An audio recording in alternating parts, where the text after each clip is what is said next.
جماعت اسلامی نظام آباد کی جانب سے میرے پیچھے جو پبلک نظر آ رہی ہے وہ ہیلتھ کیمپ سے استفادہ کر رہی ہے. جماعت اسلامی نظام آباد کی جانب سے جس کی یعقوب پورہ شاخ ہے اس کی جانب سے جو سو یہاں پر پینٹر کالونی میں ہیلتھ کیمپ کا انعقاد عمل میں لایا گیا ہے. اور یہاں پر ابھی تھوڑی دیر پہلے ہمارے ریاستی جماعت اسلامی کے سیکریٹری جناب محمد عبدالعزیز صاحب نے یہاں پر ایک سلائی سینٹر خواتین کے لیے اس کا افتتاح انجام دیا ہے. یہ ذہن ہے کہ جماعت اسلامی نظام آباد یا جماعت اسلامی ہند کی جانب سے دین کے تحریکی کام کیے جاتے ہیں، لیکن یہاں پر ہمیں ان کی کچھ فلاحی کام ورکر سامنے آ رہے ہیں. اس تعلق سے مزید وضاحت کے لیے ہم جناب محمد عبدالعزیز صاحب سے سوال کرتے ہیں کہ عام طور پر یہ تاثر ہے کہ جماعت اسلامی ہند یا جماعت اسلامی بر صغیر میں جو کام کر رہی ہے یا جو سو عالمی سطح پہ جو کام کر رہی ہے اس کا منشا اقامت دین. تو اقامت دین سے یہ ذہن میں آتا ہے کہ صرف جو سو دینی جو معاملات ہے، دینی تبلیغ و ترویج کا معاملہ ہے، یہ معاملے ذہن میں آتے ہیں. پھر یہ اس سے ہٹ کے جو فلاحی کام ہو رہے ہیں تو اس کا مقصد کیا ہے، اس کا منشا کیا رہے گا؟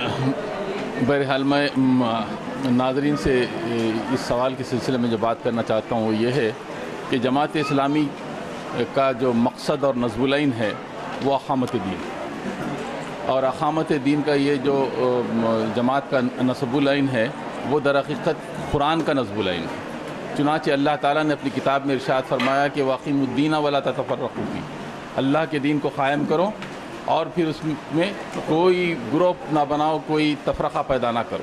یہ بہت واضح طور پر جو ہے قرآن نصب العین ہے.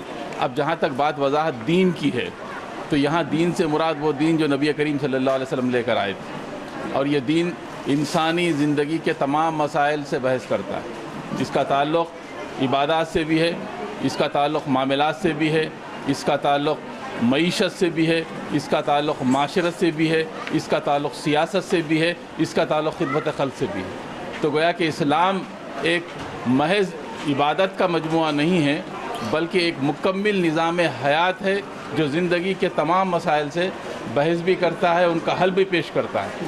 چنانچہ آج جو کیمپ رکھا گیا ہے یہ کیمپ بنیادی طور پر بلا لحاظ مذہب و ملت ہے، irrespective of cost, irrespective of colour, irrespective of the religion. تو یہی جماعت اسلامی کا جو ہے بنیادی اصول ہے کہ ہم انسانوں کی خدمت کریں گے، صرف مسلمانوں کی نہیں. یہاں پر میرا جو سوال کرنے کا مقصد یہ تھا کہ اکثر یہ تاثر سامنے آ رہا ہے کہ جماعت اسلامی سیاسی معاملات میں توجہ دے رہی ہے اور سیاست کی طرف گامزن ہو رہی ہے. کچھ حلقے، میں تمام مسلمان ہوں، کچھ حلقے سیاست کو اور مذہب کو علیحدہ دیکھتے ہیں اور سیاست کو بالخصوص مسلمانوں کے لیے شجر ممنوع سمجھتے ہیں. میں اس ضمن میں سوال کر رہا ہوں، اس ضمن میں جو آپ سے سوال کیا تھا اس کی وضاحت چاہیے. یہی میں بات کر رہا ہوں کہ اصل میں بنیادی طور پہ غلط بات ہے کہ دین کو سیاست سے اور سیاست کو دین سے الگ کیا جائے. یہ جو فکر آئی ہے یہ اسلام کی فکر نہیں ہے بلکہ عیسائیت کی فکر ہے کہ پاپائیت کو حکومت سے الگ کر دیا جائے. چنانچہ چرچ کا خدا الگ ہوگا اور حکومتوں کرنے کا خدا الگ ہوگا. لیکن جہاں تک اسلام کی بات ہے، اسلام مسجد میں بھی ہے، بازار میں بھی ہے، سیاست میں بھی ہے، دین میں بھی ہے، اور گھر میں بھی ہے اور بازار میں بھی ہے. تو اس اعتبار سے دین سیاست سے الگ کوئی چیز نہیں ہے بلکہ سیاست ہی کا دین کا ایک حصہ سیاست بھی ہے. تو یہ جو لوگ عام طور پہ کہتے ہیں کہ آپ دین صرف مسجد کے اندر رکھیے، تو سوال یہ ہے کہ اگر دین کو مسجد کے اندر رکھا گیا تو بازار کا جو معاملہ ہے وہ بازار جو ہے لوگوں کے حوالے ہوگا. تو آج جتنے مسائل پیدا ہو رہے ہیں، غریب ہوتا چلا جا رہا ہے، لوگوں کو بنیادی سویدھائیں میسر نہیں ہیں. آج خود آپ کے یہ جو میڈیکل اور ہیلتھ جو ہے خدمت ہے اس کے اندر بھی دنیا کا کرپشن پایا جاتا ہے. دواخانوں کی صورتحال آپ دیکھیے. یہ سب کیوں ہو رہا ہے؟ یہ اس لیے ہو رہا ہے کہ آدمی جو ہے یہ سمجھ رہا ہے کہ یہ جو دنیا ہے وہ دنیا کا کاروبار اپنے حساب سے چلایا جائے. لیکن اسلام یہ بتاتا ہے کہ دنیا کا کاروبار بھی دین کے اعتبار سے چلایا جائے اور دین کے لحاظ سے چلایا جائے.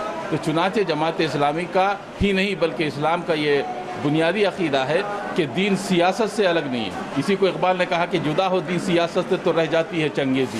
اور وہی ہو رہا ہے کہ آپ نے سیاست کو دین سے الگ کر دیا. نتیجہ یہ ہو گیا کہ سیاست کے اندر وہ سارے لوگ آ گئے جن کا نہ اخلاق ہے، نہ کردار ہے، نہ جن کے معاملات ہیں، نہ جن کے معمولات ہیں، جو لوگوں کو لوٹنا چاہتے ہیں، جو لوگوں کے جو ہے اوپر جو ہے ظلم و زیادتی کرنا چاہتے ہیں. تو یہ جو ہے جماعت اسلامی کا مقصد اور نصب العین ہے جو میں نے آپ کے سامنے رکھا ہے. یہاں پر آپ کی بات سے اس بات کی تو وضاحت ہو گئی ہے کہ اسلام ایک نظام حیات ہے، اور نظام حیات سے مراد زندگی کے ہر شعبہ جات میں ہمیں حصہ لینا اور خدمت کرنا ہے. آپ نے اپنی گفتگو کے درمیان اور ایک بات کی تھی، ہم نے یہ ہیلتھ کیمپ یا آپ کی فلاح ایکٹیویٹیز ہم صرف کسی مخصوص طبقے کے لیے اور دیگر طبقات کی بھی جو ہے سہولت کے لیے ہم نے اس کو قائم کیا ہے.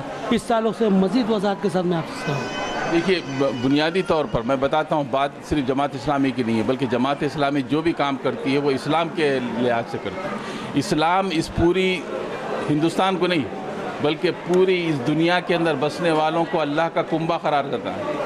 وہ اس کی فیملی ہے.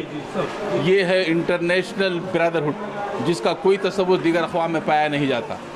بنیادی طور پر اسلام یہ تصور دیتا ہے کہ یہ جو پورے انسان ہے. ناظرین، یہاں پر ایک بات کی وضاحت بہت ہی اہمیت کے ساتھ جو ہے ہمارے عبدالعزیز صاحب کر رہے ہیں کہ اسلام کا نقطہ نظر یہ ہے اور اسلامی تعلیمات یہ ہے کہ دنیا کا کوئی بھی فرد، خواہ وہ کسی بھی مذہب سے کیوں نہ تعلق رکھتا ہو، اپنا بھائی ہے، ایک دوسرے کا بھائی ہے، اور جو سو اس میں برادرانہ جو سو محبت اخوت ہونی چاہیے. ہاں، تو یہ بات میں کہہ رہا تھا کہ اسلام جو ہے صرف ملک کی بنیاد کے اوپر آپ کے برادرہڈ کی تعلیم نہیں دیتا، بلکہ پوری دنیا کو اسلام جو ہے اللہ تعالیٰ کا کنبہ قرار دیتا ہے. اور اس کے لیے میں آپ کو یہاں پر اللہ تعالیٰ کی کتاب سے وہ آیت آپ کے سامنے رکھتا ہوں. ناظرین بھی سنیے کہ یا ایھا الناس انا خلقناکم من ذکر و انثی وجعلناکم شعوبا وقبائل لتعارفوا ان اکرمکم عند اللہ اتقاکم. اللہ تعالیٰ ارشاد فرماتا ہے کہ انسانوں، ہم نے تمہیں پیدا کیا. اللہ تعالیٰ بتاتا ہے ہم نے تمہیں پیدا کیا ہے ایک مرد اور عورت سے، آدم اور حوا سے، اور پھر تمہارے خاندان، قبیلے، قوم اور برادریاں بنا دی. یہ اس لیے کہ تم ایک دوسرے کو پہچانو، ایک دوسرے کو جانو. اور ہم اللہ کے پاس وہ پسندیدہ ہے جو اللہ تعالیٰ سے زیادہ ڈرنے والا. تو یہ جو تصور ہے جماعت اسلامی لوگوں کے سامنے رکھ رہی ہے کہ اس ملک کے اندر بھی، ہندوستان میں بھی ہزاروں جو ہے ذات کے لوگ اور ہزاروں مذاہب کو ماننے والے لوگ رہتے ہیں، لیکن بنیادی طور پر وہ آپس میں ایک دوسرے کے بھائی ہیں، وہ ایک دوسرے کے ساتھی ہیں، وہ ایک ہی آدم اور حوا کی اولاد ہیں. یہ تصور اگر ہو جائے گا تو میں سمجھتا ہوں کہ کوئی مسلمان، ہندو، کرسچن، عیسائی، پارسی کی بنیاد پہ تقسیم نہیں کرے گا. آج جتنی سیاست چل رہی ہے وہ در حقیقت لوگوں کو ایک دوسرے کے ساتھ لڑا دینا، ایک دوسرے سے دور کر دینے کی بنیاد پہ چل رہی ہے. اور اسلام سب کو ایک دوسرے کے ساتھ ملا کے چلنے کی بات کرتا ہے. تو یونیورسل برادرہڈ کا تصور اسلام جو ہے لوگوں کے سامنے دیتا ہے. میں نعیم صاحب آپ کے ٹی وی کے مادھیم سے کہنا چاہتا ہوں کہ اسلام کے ہاں نبی کریم صلی اللہ علیہ وسلم نے اپنا آخری خطبہ دیا. وہ عربی تھے، عرب کے رہنے والے تھے، ہی از این عربین. لیکن انہوں نے یہ بات کہی کہ کسی عربی کو کسی اجمی پر، اور کسی گورے کو کسی کالے پر، اور کسی امیر کو کسی غریب پر کوئی فوقیت حاصل نہیں ہے. سارے لوگ آدم کی اولاد ہیں اور آدم مٹی سے بنائے گئے ہیں. یہ بتائیے آپ کو یہ بات یونائٹڈ نیشن آف آرگنائزیشن کے آپ کے باب الداخلہ پہ لکھ دینی چاہیے کہ تم جن اقوام کو ملانا چاہتے ہو، اسلام ان سب کو جو ہے رنگ نسل کی بنیاد پہ تقسیم نہیں کرتا، بلکہ ان کو ایک محبت کا پیغام دیتا ہے. اسی وجہ سے آج جو ہم نے کیمپ رکھا ہے اس میں ہمارے غیر مسلم بہنیں بھی ہیں، غیر مسلم بھائی بھی ہیں، ڈاکٹرز بھی ہیں اور دیگر لوگ بھی ہیں، سب مل کر کام کر رہے ہیں. یہی وہ چیز ہے جس سے یہ ملک بھی ترقی کرے گا اور جو ہے اس ملک کے اندر رہنے والے لوگ امن اور چین اور شانتی کے ساتھ رہیں گے. بہت بہت شکریہ، جزاک اللہ عزیز بھائی. یہ ہمارے محترم ناظرین، یہ ہمارے جناب محمد عبدالعزیز صاحب تھے جو جماعت اسلامی کے ریاستی تلنگانہ اور اڑیسہ کے سیکریٹری بھی ہیں اور ملک کی جو سو دانشور شخصیتوں میں آپ کا شمار ہوتا ہے. ہم نے مختصراً گفتگو کرنا مناسب سمجھا اور بہت سے جو سو ایسے سوال تھے جو تشنا سو محسوس ہوتا تھا کہ ہم تشنگی محسوس کر رہے ہیں، انہوں نے وضاحت کی ہے تفصیل کے ساتھ. تو یہاں پر ایک بات کھل کے سامنے آئی ہے کہ اسلام مذہبی رواداری اور محبت کا درس دیتا ہے اور بلا لحاظ مذہب و ملت خدمت کی تعلیم دیتا ہے.